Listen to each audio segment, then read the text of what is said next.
Today we have a drink that I think Rizzo would appreciate and that Sam would have to agree is definitely American, but I'm not quite sure how he'd feel about pineapple on pizza.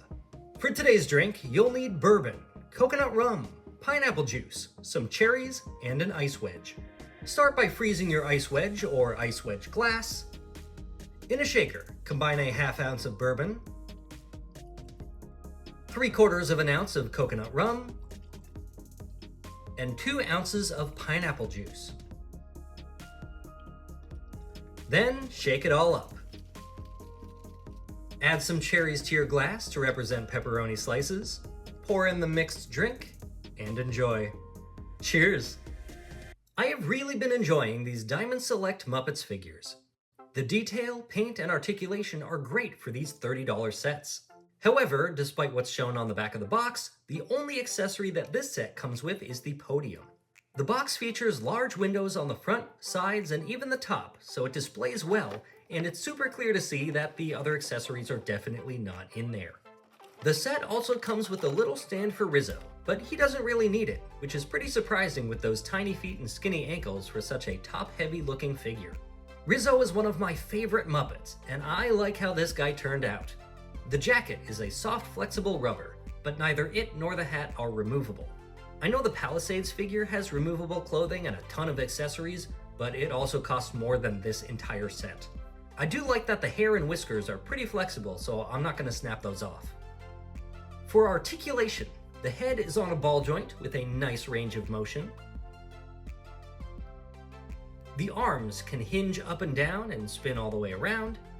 And there's a full 360 in the wrists, but it was really tight and I was afraid of breaking them off.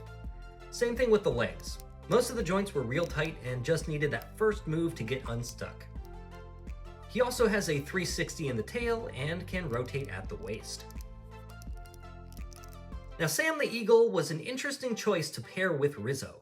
I'd expect someone more like Gonzo, but I'm not complaining. My wife and I both like Sam, so this set still works out well. I think this figure is big enough to have had some jaw articulation, but it's not the end of the world without it.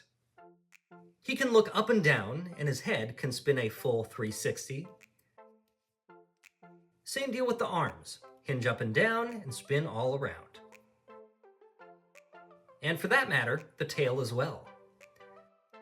You may have noticed what looks like some extra joints for the elbows, but these are solidly glued in place. Not sure if these were going to move or if that's just how it looks. Now he has some fascinating construction on his leg joints. Instead of a big ball joint with all the rotation that comes with it, he has this long peg that can go through a few channels carved into the leg, giving him a few specific ways that his legs can move. To round that all out, you have some rotation at the knee and a few joints right there in the ankle. And the podium is a nice addition. The wood grain texture and coloring is neat, and it's hollow with a shelf inside so you can store accessories from other sets. Now, is it just me, or are these two a little out of scale? Shouldn't Rizzo be smaller or Sam bigger?